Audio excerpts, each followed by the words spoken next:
Ya, kita bersyukur kepada Tuhan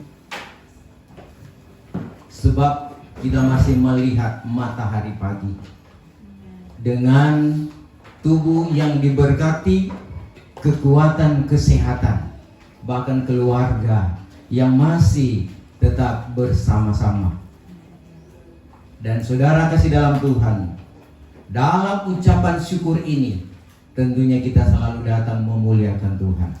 Ya, saudara, memang saya tidak tahu setiap pribadi masalah yang kita alami, tetapi saya percaya firman Tuhan dapat menjawab. Amin. Nah, saudara, mari kita sama-sama kita akan menghormati firman Tuhan. Firman Tuhan saya akan ambil di dalam kitab Wahyu. Wahyu pasal yang ke-6.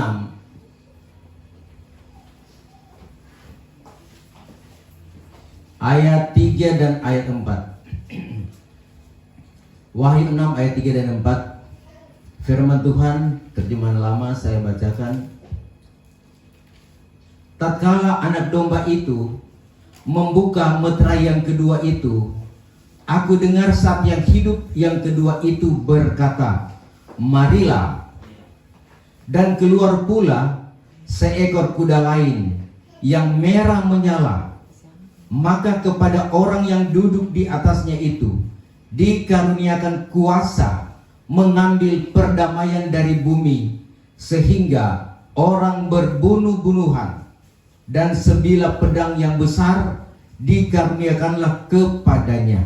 Terima kasih, silakan duduk.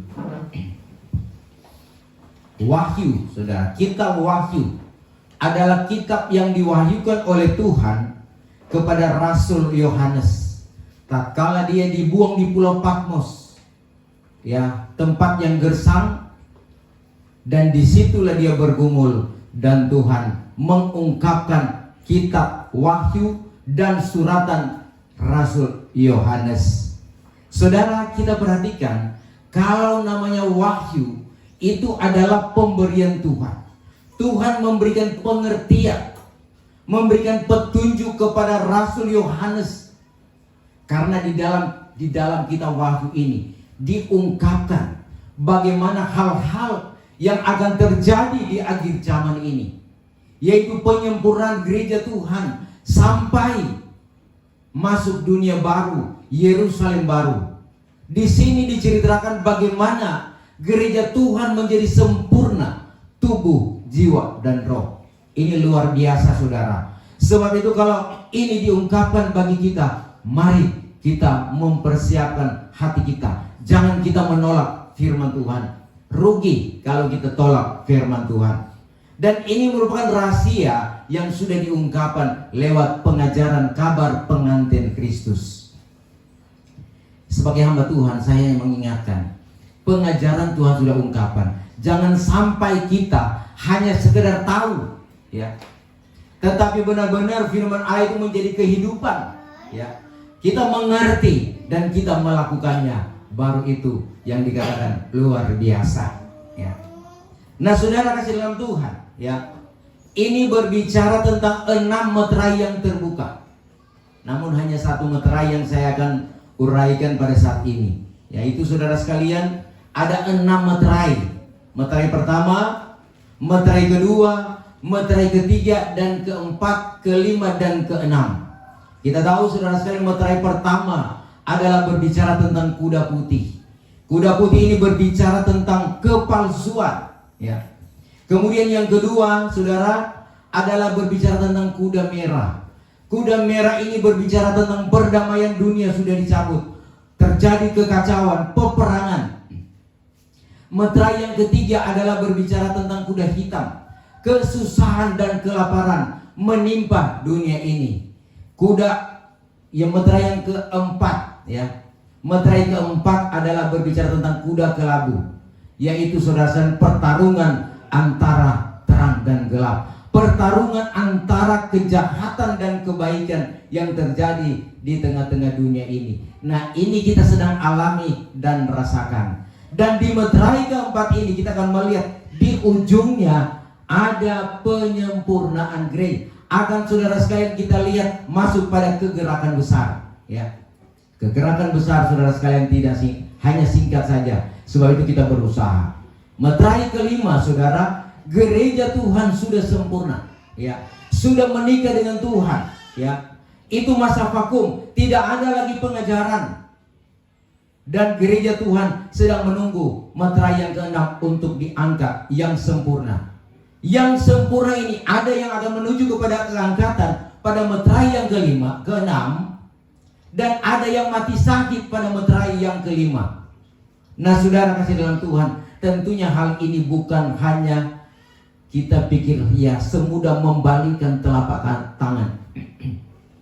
Tetapi ini memang pergumulan hebat, pergumulan yang luar biasa. Bukan hanya saudara sekalian, atau bukan sama dengan kita disakiti orang lain, atau kita ditipu orang lain. Beda saudara sekalian, karena ini berbicara tentang kehidupan kekal. Nah saudara kasih dalam Tuhan, kita masuk pada pembahasan di dalam meterai yang kedua ini adalah berbicara tentang kuda merah yang dilepaskan, ya. Tuhan yang membuka, Tuhan Yesus sebagai anak domba, dialah satu-satunya yang berhak membuka meterai Allah yang tertutup itu. Kemudian saudara sekalian, keluar kuda merah, dan orang yang menungganginya berkata, marilah. Ya, dia adalah kuasa kegelapan, kuasa iblis yang diberikan kuasa untuk mengambil perdamaian di dunia ini, sehingga dunia saudara terjadi kekacauan, terjadi peperangan di mana-mana tempat. Sebab itu saudara, kalau kita melihat ada kekacauan, ada peperangan, memang di sana ada kuda merah. Kuda merah ada di mana-mana. Namun saudara, mari kita lanjut saudara. Mari kita hubungkan saudara sekalian firman Allah ini dengan Matius pasal yang ke-24 ayat 6 dan ayat 7 bagian A.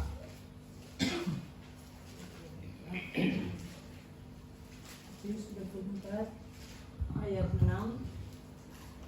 Kamu akan mendengar deru perang atau kabar-kabar tentang perang.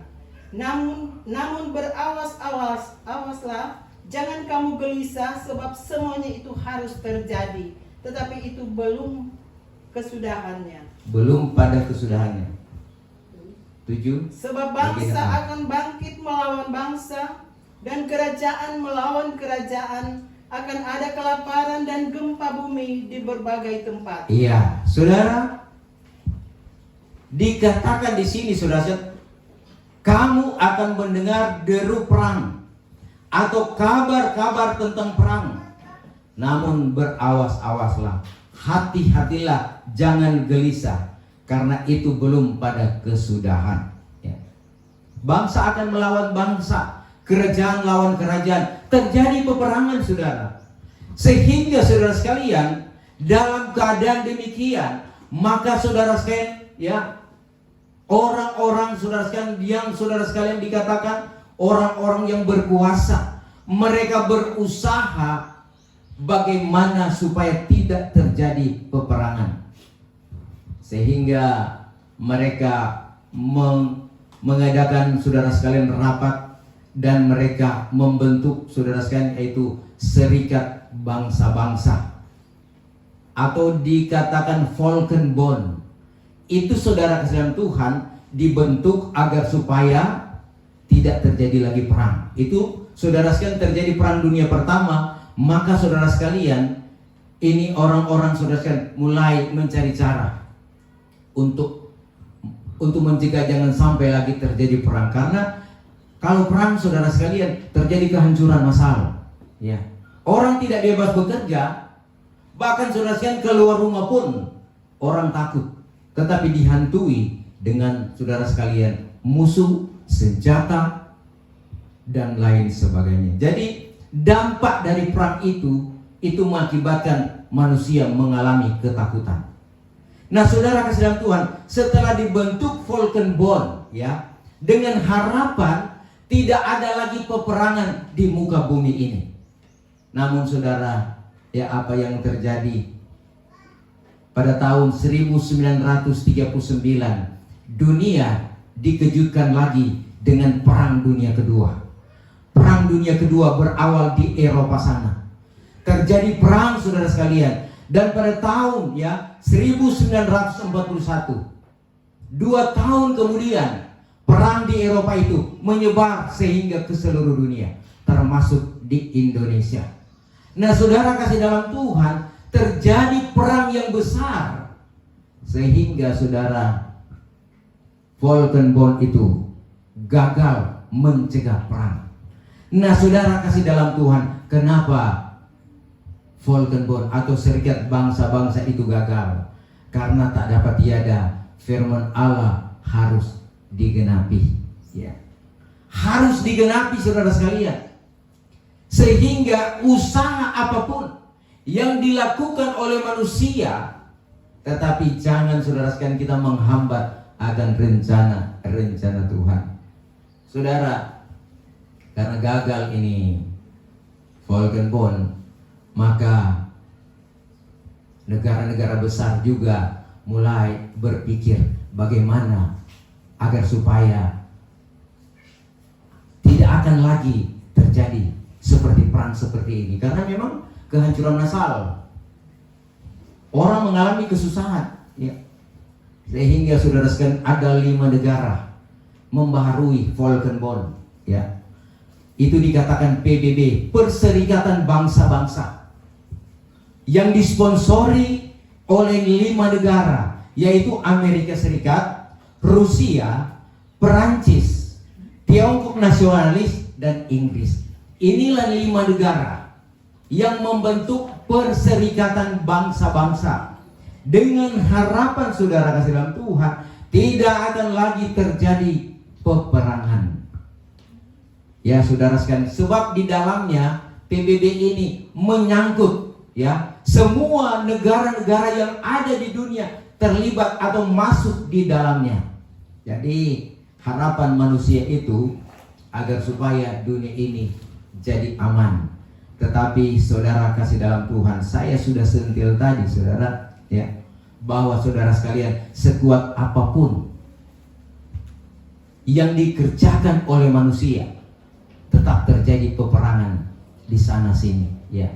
Perang di Ukraina antara Uni Soviet dan Ukraina, perang yang ada di Gaza sana, dan perang di tempat-tempat lain tetap terjadi, ya. Tetapi saudara sekalian, itu masih awal, ya. Kita akan sampai pada Perang Dunia Ketiga, tetapi belum sekarang. Itu nanti pada sangkakala yang ke-6, itu di zaman Antikris. Zaman Antikris, saudara sekalian, ya, orang-orang yang percaya, orang yang melakukan firman Tuhan sudah sempurna dan sudah terangkat di meterai yang ke-6. Jadi saudara sekalian, kalaupun ada masuk zaman Antikris, itu orang yang tidak disempurnakan, ya. Orang yang tak tinggal, ya, dia akan dianiaya oleh Antikris. Dia yang akan mengalami atau merasakan ngerinya Perang Dunia Ketiga. Saudara kasih dalam Tuhan, kita berhenti. Mari kita membaca lagi, saudara, di dalam Markus pasal yang ke-13 ayat yang ke-8. Markus 13 ayat 8. Ayatnya yang ke-8. Sebab bangsa akan bangkit melawan bangsa, dan kerajaan melawan kerajaan. Akan terjadi gempa bumi di berbagai tempat, dan akan ada kelaparan. Semua itu barulah permulaan penderitaan menjelang zaman baru. Jadi saudara sekalian, dikatakan di sini, ya, memang tetap akan terjadi bangsa melawan bangsa, kerajaan lawan kerajaan. Akan terjadi gempa bumi di berbagai tempat. Akan ada kelaparan. Dan semua itu baru awal penderitaan menjelang zaman baru. Ini kita melihat, saudara, ya. Kita melihat bahwa apa yang dilakukan, dikerjakan oleh manusia itu bagus. PBB itu dibentuk, saudara sekalian, supaya kita tetap aman, bagus, ya. Namun saudara sekalian, kalau kita bertanya, kenapa masih terjadi perang? Karena perdamaian dunia sudah dicabut. Sejak kapan?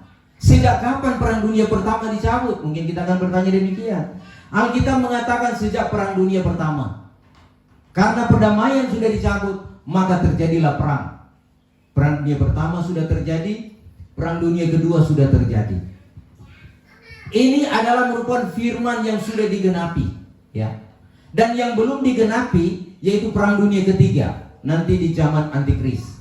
Saudara kasih dalam Tuhan, ya. Firman Tuhan katakan, Nabi Ayub katakan, semua rancangan-rancangan Tuhan itu tidak akan ada yang gagal, tetapi semua akan terjadi. Yang dinubuatkan oleh nabi-nabi tak dapat tiada akan terjadi di akhir zaman ini, yaitu di masa kita. Sebab itu saudara, kalau hal ini terjadi, kepada siapa kita mau cari, ya? Karena memang sudah dinubuatkan. Nabi Yesaya sudah menubuatkan. Coba baca Yesaya pasal 8 ayat yang ke-9.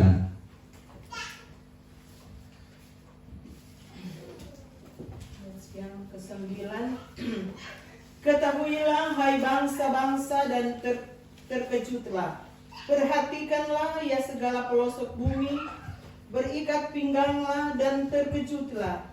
Berikat pingganglah dan terkejutlah. Iya, coba baca dalam terjemahan lama. Berkerumunlah kamu hai segala bangsa. Berkerumunlah kamu hai segala bangsa. Tetapi kamu akan dipecahkan. Tetapi kamu akan dipecahkan. Berilah telinga. Berilah telinga. Hai kamu sekalian yang didengari jauh. Yang kamu yang ada di negeri yang jauh.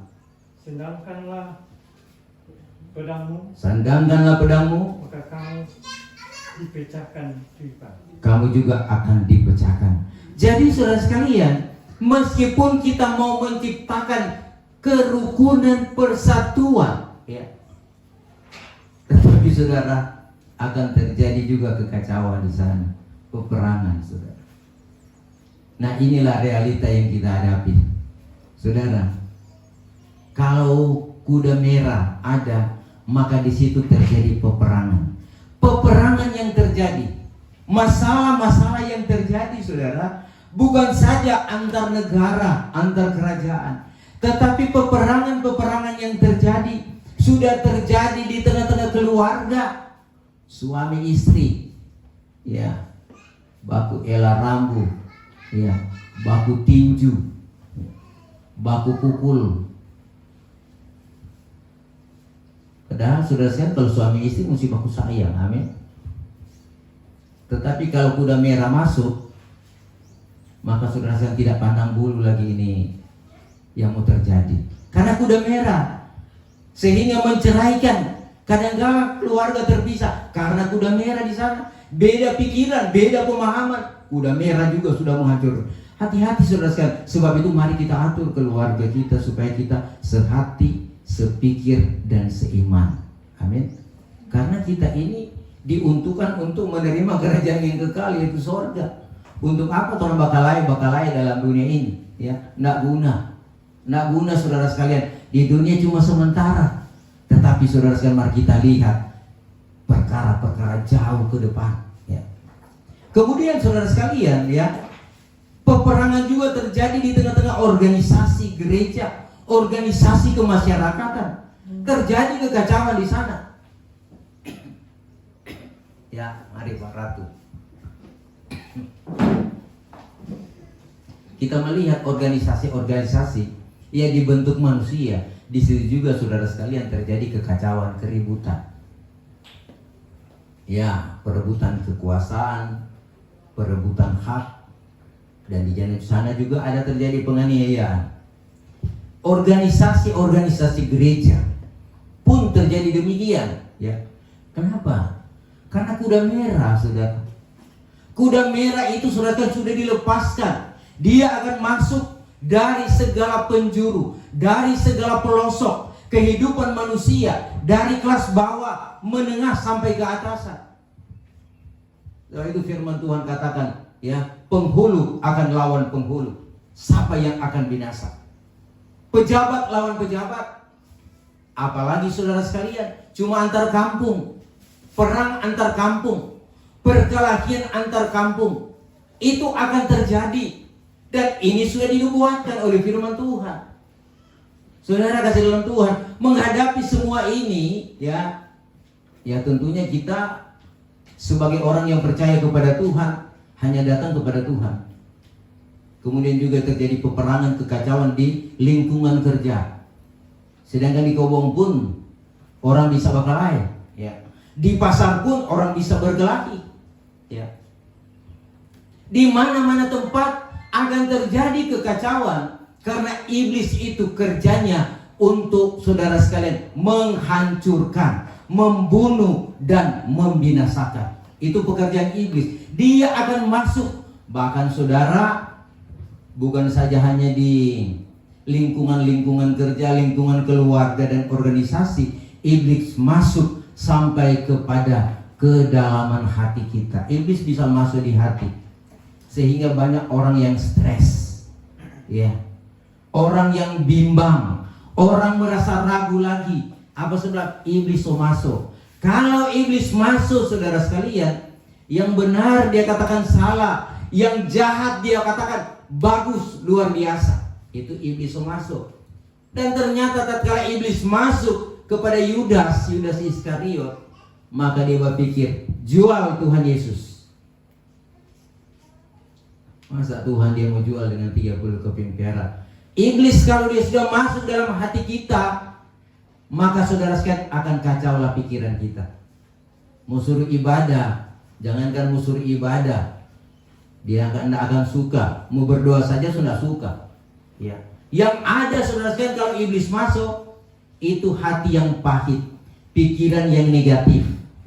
Bahkan saudara sekalian kalau dia badan basar, yang ada di hatinya, dia berpikir siapa yang kita mau pukul ini, siapa yang kita mau tinju ini. Kalau orang badan basar, ya. Kalau iblis masuk, saudara sekalian, hancurlah kehidupan kita. Hal-hal yang benar kita bisa jual, kebenaran kita bisa jual. Contoh-contoh saudara sekalian, orang sekarang untuk mencari kehidupan yang baik, dia menghalalkan segala cara. Dia menjual, mengambil orang pe barang, jual, pencuri, jual, bapotas anjing, jual, ya. Barang yang berharga di rumah, baba diam, dia pe suami baba diam jual, istri setakali, ini siapa? Sunyanda ada di televisi, dia bilang badiam, jangan talak. Kalau iblis masuk jadi begitu. Kadang-kala saudara sekalian kita melihat dalam rumah ada piring terbang dari dapur, dia sampai di ruangan muka, sampai di halaman. Serta tanya Pak dia suami tanya, siapa begitu? Badiam. Iblis masuk, saudara sekalian, kacau. Nah saudara kasih dalam Tuhan, tak dapat tiada kita menghadapi yang demikian. Jadi kalau hal-hal yang terjadi yang orang alami sekarang ini, itu hanya soal kecil, ya. Saya melihat hanya soal kecil. Jadi kalau misalnya Ibu Seni ada baku marah dengan Rini, itu cuma kecil yang perlu kita atasi. Antara orang tua dengan anak, saudara sekalian, bagaimana kita akan menjadi baik berkenan kepada Tuhan kalau kita tidak bisa atasi? Memang juga saya sebagai orang tua berpikir, masa anak-anak itu cucu ada apa? Cari tahu apa saudara mau? Ya ternyata cuma soal sepele. Nah ini ada solusi. Bagaimana kita menyelesaikan dengan baik? Karena tujuan kita bukan cuma senang di dunia, ya Bapak Ratu. Orang ini tujuan sorga. No kalau mau masuk sorga saudara, bukan cuma lenggang-lenggang kangkung, bukan cuma senyum-senyum, cuma tertawa, tangisan dan air mata, berlinang-linang air mata, menabur benih kebenaran, berbuat baik meskipun kita dibenci. Itu tanggung jawab kita kalau kita mau masuk surga. Jadi kalau cuma masalah-masalah kecil begini, terlalu kecil. Tuhan terlalu luar biasa, saudara. Tuhan ajaib. Jadi jangan orang saudara sekalian ya baku-baku hitung dengan Tuhan. Saya sangat takut dengan Tuhan, saudara. Hidup ini cuma dalam tangan Tuhan. Tatkala Tuhan kuti kita sudah habis, Tuhan bilang kembalilah engkau. Tuhan kembali kepada Tuhan. Yang jadi pertanyaan, apakah kita sudah siap atau belum? Saudara sekalian, menghadapi segala pergumulan, segala permasalahan. Mau ke mana kita? Kepada siapa kita berlindung? Mau pergi Pak Presiden? Mau cari perlindungan manusia? Tidak ada manusia yang dapat menolong kita selain satu-satunya juru selamat kita, yaitu Tuhan Yesus Kristus. Tuhan katakan, marilah kamu kepadaku, hai kamu yang letih lesu dan yang berbeban berat, aku akan memberikan kelegaan kepadamu. Mau datang kepada Tuhan, saudara? Kalau datang kepada Tuhan itu aman. Sangat aman kalau kita datang kepada Tuhan. Karena Dia penolong, Dia gembala yang baik. Kalau gembala yang baik, Dia akan memberi kita makan tepat waktu, minum tepat waktu. Dia akan memberikan kebutuhan-kebutuhan kita. Itu Tuhan, hanya Tuhan, bukan manusia. Dan Dia, saudara sekalian, sampai saat ini tetap menyertai kita. Amin. Tentu rasa-rasa juga, apa kita disertai Tuhan atau soalnya enggak? Ya, coba baca Yohanes 14.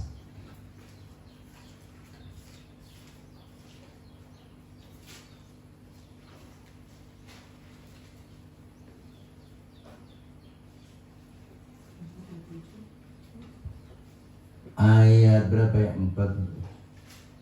14 ayat 16 dulu. Ayat 16.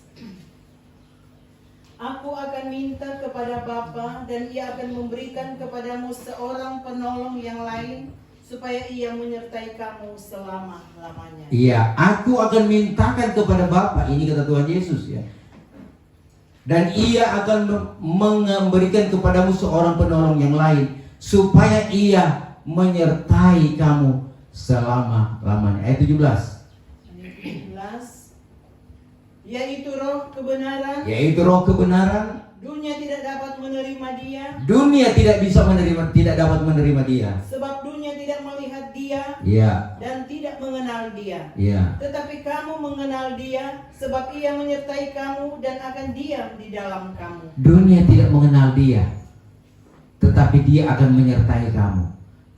Orang-orang yang dalam tabiat duniawi tidak akan mengenal siapa itu Roh Kudus. Sebab itu kalau kita masih cenderung pada duniawi, tidak akan melihat pertolongan Tuhan. Pertolongan Tuhan, saudara sekalian, nyata bagi kita.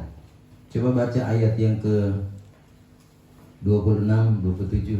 26. Tetapi penghibur yaitu Roh Kudus, Penghibur yaitu Roh Kudus, yang akan diutus oleh Bapa dalam namaku, yang akan diutus oleh Bapa dalam namaku, Dialah yang akan mengajarkan segala sesuatu kepadamu. Dia akan mengajar segala sesuatu kepadamu. Kalau Dia mengajar hal-hal yang benar, yang adil, Dan akan mengingatkan kamu akan semua yang telah kukatakan kepadamu. mengingatkan apa yang Tuhan Yesus katakan.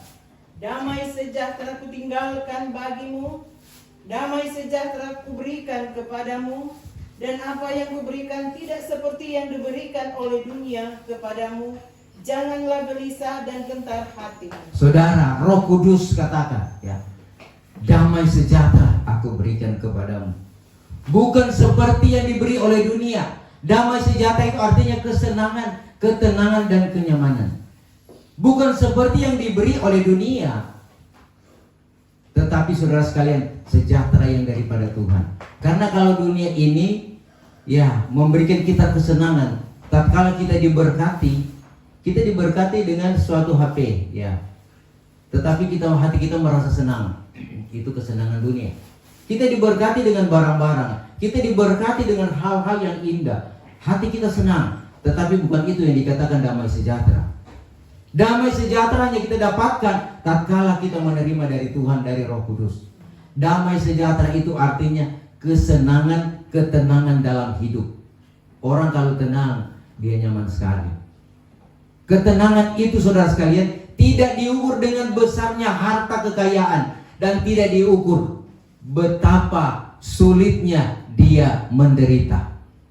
Tetapi kalau ada di dalam Tuhan, dia akan ada di zona nyaman.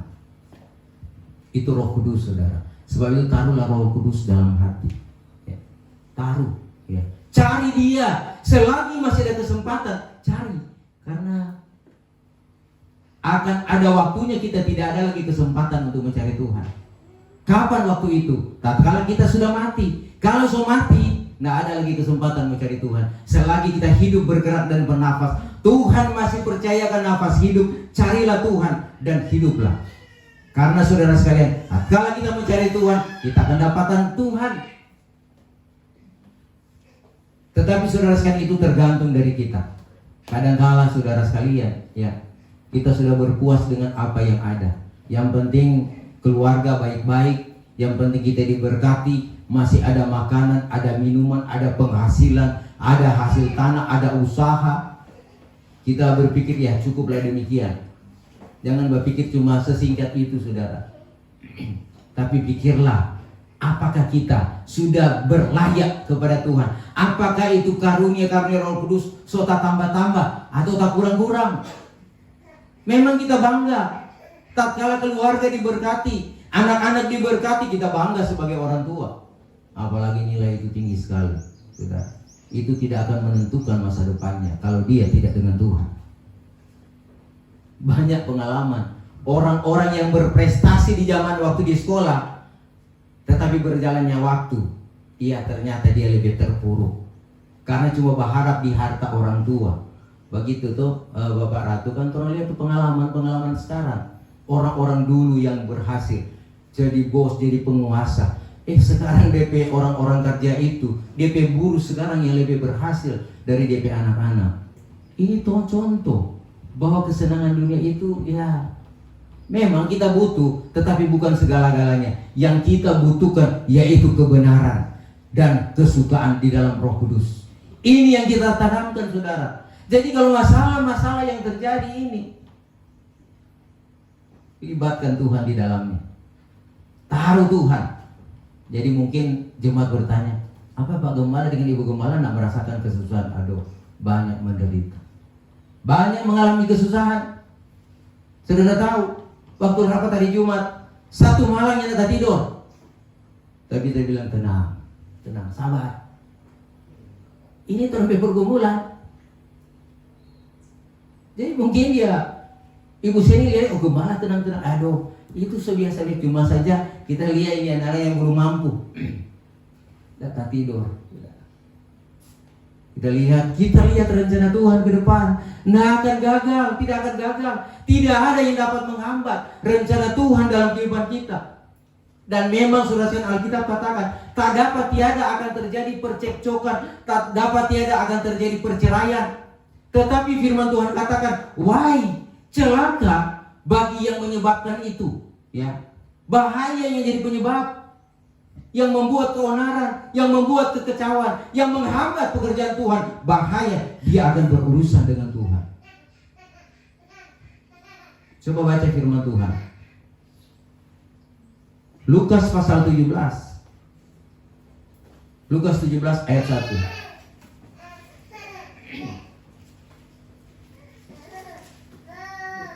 Ayat 1.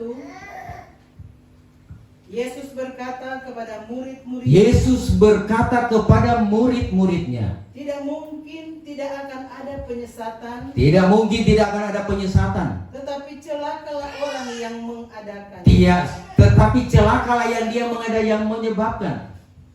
Adalah lebih baik baginya jika sebuah batu kilangan diikatkan pada lehernya, lalu ia dilemparkan ke dalam laut, daripada menyesatkan salah satu dari orang-orang yang lemah ini. Iya, saudara, dikatakan dalam kitab Injil Lukas, ya, kalau terjemahan lama lebih jelas. Maka bertuturlah Tuhan kepada murid-muridnya, tak dapat tiada akan terjadi beberapa perkara yang mendatangkan kesalahan. Tetapi celakalah atas orang yang menyebabkan kesalahan itu.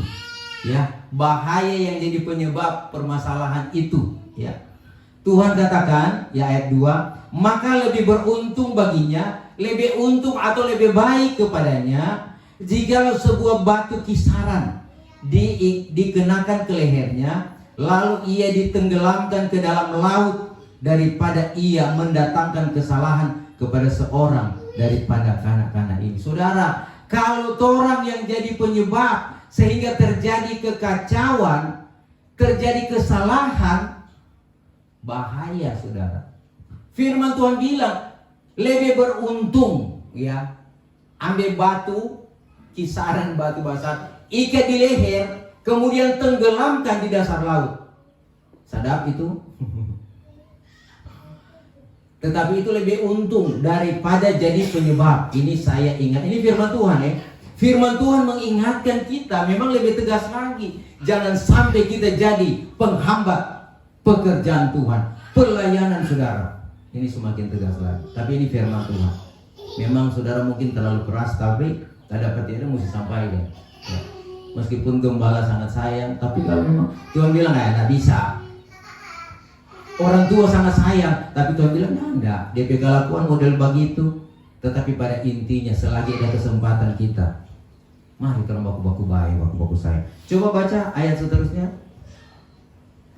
Ayat 3. Jagalah dirimu, jikalau saudaramu berbuat dosa, tegurlah dia, dan jikalau ia menyesal, ampunilah dia. 4.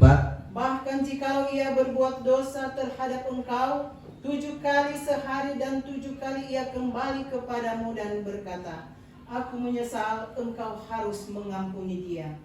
Lalu kata rasul-rasul itu kepada Tuhan, tambahkanlah iman kami. Iya, sampai di sana. Ya. Saudara, ini saudara sekalian yang Tuhan sampaikan dalam Lukas 17, ya. Lebih beruntung ikat batu saya tenggelam di laut, ya. Dan kemudian Tuhan katakan, jagalah dirimu, jikalau saudaramu berbuat dosa, tegurlah dia. Jadi kalau ada orang pe saudara, orang pe kakak adik, orang pe anak-anak, kalau berbuat salah tegur, ya. Jikalau dia menyesal, ampunilah dia. Nah, kalau dia tidak menyesal, ya tinggal dia berurusan dengan Tuhan. Bahkan jika ia berbuat dosa terhadap engkau 7 kali sehari, dan 7 kali ia kembali kepadamu dan berkata, aku menyesal, engkau harus mengampuni dia. 7 kali saudara. Yaitu saudara sekalian, orang kadang-kala kalau orang so bikin bodoh 1 kali, 2 kali mungkin masih boleh. Oh iya. Tapi ini bilang jangan sampai ke 3 kali saudara. Artinya kalau dia bikin kesalahan kita, sudah menyakiti kita, kalau suka 3 kali karena suka lalu, so berlebihan. Kita memang so batas kita pakai kesabaran sampai 3 kali. Tuhan bilang sampai 7 kali.